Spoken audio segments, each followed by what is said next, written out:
Bienvenue dans notre web-série La Minute Oncofertilité. Aujourd'hui, nous allons parler du suivi à distance des traitements pour les jeunes patients qui ont été traités pour un cancer dans l'enfance ou à l'adolescence. Je suis le docteur Morgane Clérec et je suis oncologue pédiatre au CHU de Nantes.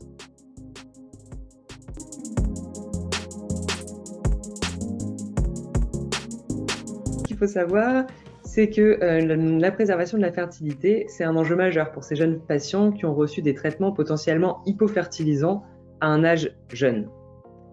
Pour commencer, pour déterminer le suivi, il faut déterminer le risque d'infertilité induit par les traitements, parce qu'on sait qu'il y a des traitements qui sont plus ou moins hypofertilisants, mais également en fonction du patient lui-même, de ses caractéristiques d'âge, de facteurs environnementaux. Une fois qu'on a défini ça, on va suivre un petit peu différemment les garçons et les filles.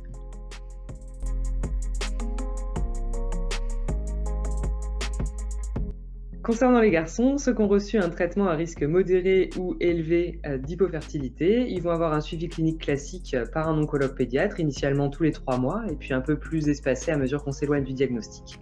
Vers l'âge de 12 ans, à l'âge où ils doivent théoriquement débuter une puberté, on va faire un premier bilan hormonal, et si ce bilan est normal, il sera contrôlé en fin de puberté. À tous ces jeunes hommes, on va proposer un contrôle du spermogramme à distance des traitements, soit à la demande, soit en cas de projet parental.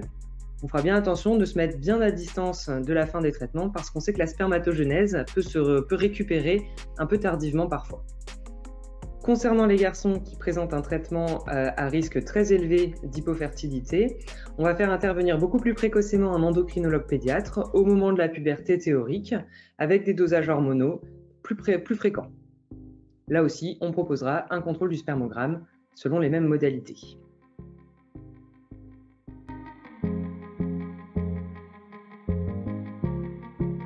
Les jeunes filles qui auront été traitées avec un traitement à risque modéré ou élevé d'insuffisance ovarienne vont là aussi bénéficier d'un suivi classique.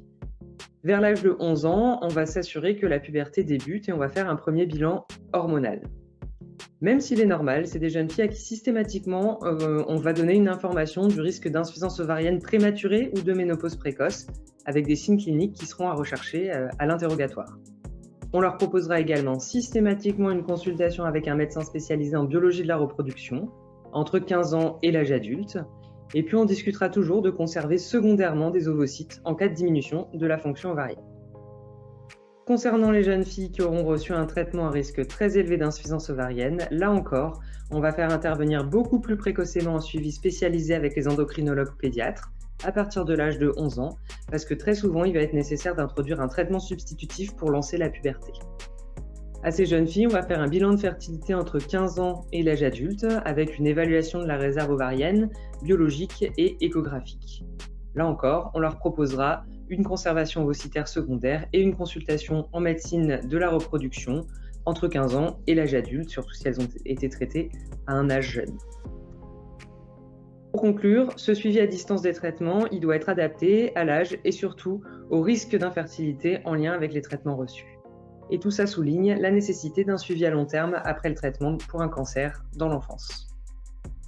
Merci de votre attention et ne manquez pas les autres épisodes de la 4e partie déjà disponibles sur notre site www.oncopl.fr.